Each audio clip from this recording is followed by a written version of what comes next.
When my husband found out about my affair with my boss, it was as though my entire world shattered. Let me start at the beginning, though, because this isn't a story that can be told lightly.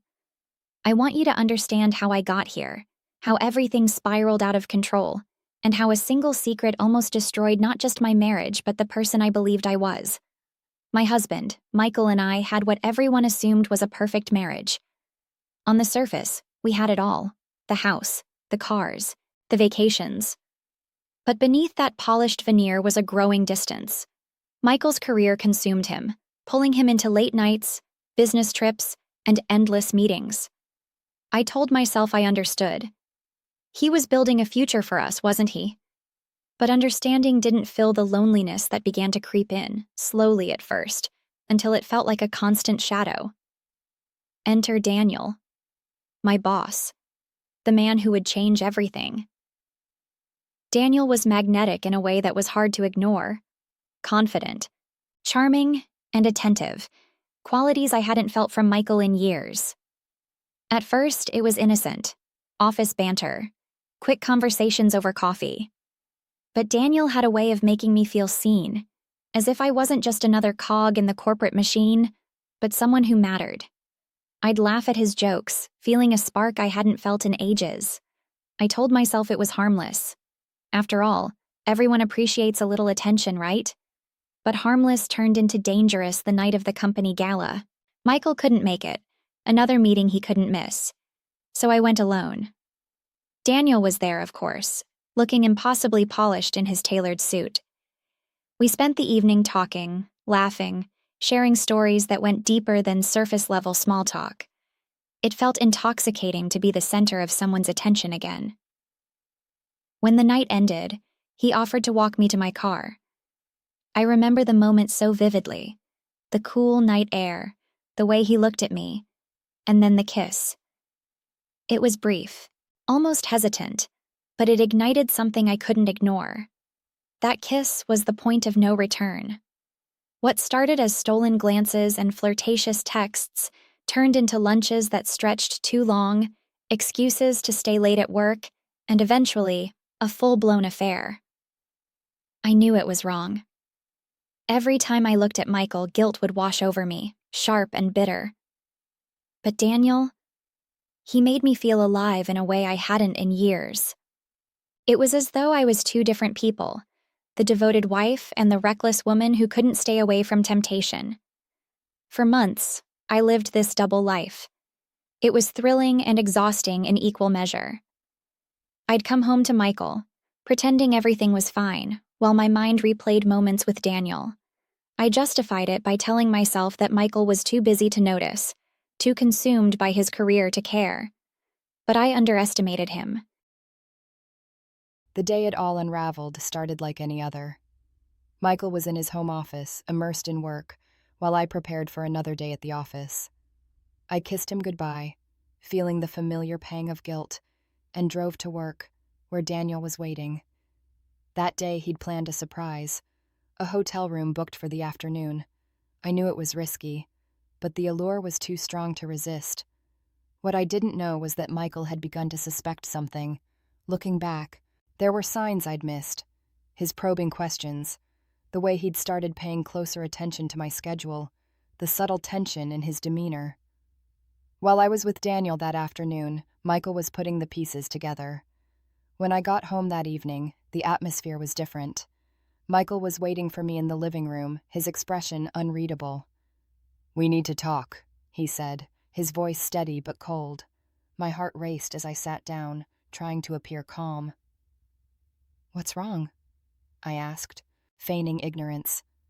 He didn't answer right away. Instead, he reached for his phone and opened a series of photos.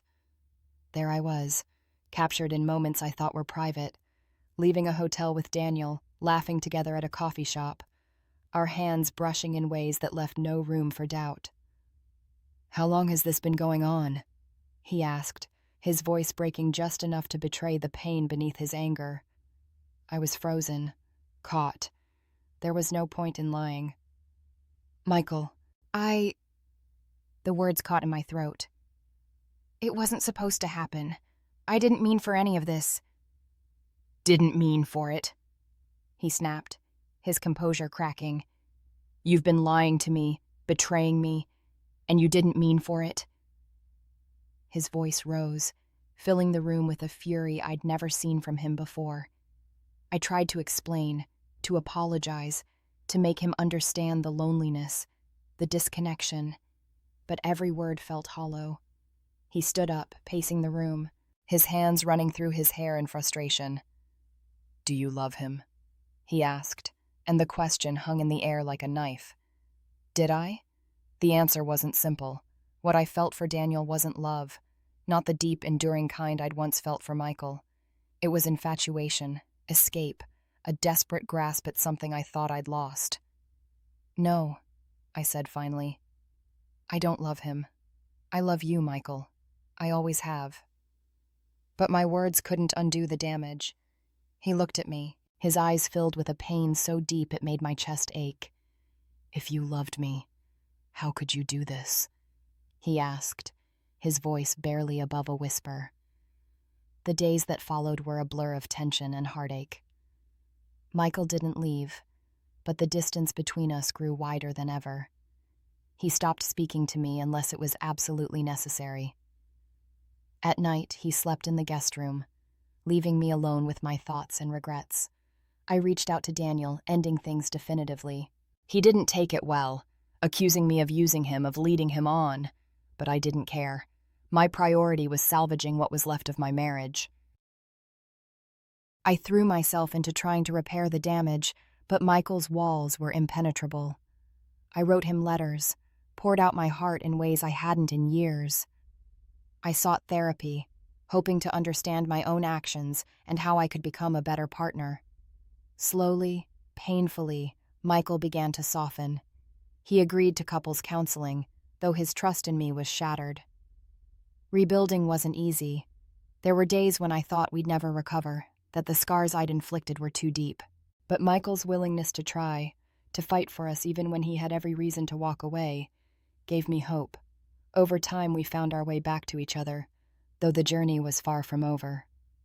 Looking back, I've asked myself 1,000 times how I could have let things go so far. The truth is, there's no excuse for what I did. I betrayed the person who loved me most, and it's a regret I'll carry forever. But I've also learned the importance of honesty, communication, and never taking for granted the people who matter most. If there's one thing I can share from my experience, it's this. Secrets have a way of unraveling everything you hold dear. And sometimes, the hardest path is the one that leads you back to yourself and the love you almost lost. But our story didn't end there. A few months after we began counseling, something happened that neither of us could have anticipated. I found out I was pregnant. When I saw the positive test, my emotions were a whirlwind. Fear, hope, and uncertainty all collided at once. I didn't know how Michael would react. Would he see this as a chance for a fresh start? Or would he think I was trying to trap him into staying? When I told him, his reaction was quiet.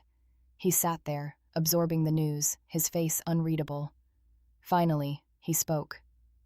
"Is it mine?" The question was a dagger, but I couldn't blame him for asking. "Yes," I said firmly, meeting his gaze. "It's yours, Michael. I've ended everything with Daniel. You're the only one I want. The only one I've ever wanted." He nodded, but the weight of his doubts lingered. The months that followed were some of the hardest of my life. Pregnancy was supposed to be a joyful time, but for us, it was fraught with tension and unspoken fears.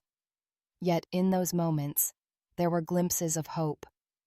The way Michael would place his hand on my growing belly, the way he'd talk about the future with a cautious optimism. The birth of our daughter changed everything. When Michael held her for the first time, I saw something shift in him. The walls he'd built around his heart began to crack, and for the first time in months, I saw a glimmer of the man I'd fallen in love with. Parenthood became a bridge for us, a way to rebuild the trust and connection we'd lost. It wasn't a magic fix, but it gave us a shared purpose, a reason to keep trying. Through sleepless nights and countless diaper changes, we found ourselves laughing again, leaning on each other in ways we hadn't in years. I won't pretend that our journey was easy or that we're the same people we were before the affair, but we've learned to navigate the pain and build something new from the ashes. Our marriage isn't perfect, but it's real. It's resilient. And every day I'm reminded of how close I came to losing it all. Michael's forgiveness wasn't something I deserved, but it's something I'm endlessly grateful for. Our story is one of betrayal, heartbreak, and redemption. It's proof that even in the darkest moments, there's a chance for light to break through. And for that, I'll always hold on to hope.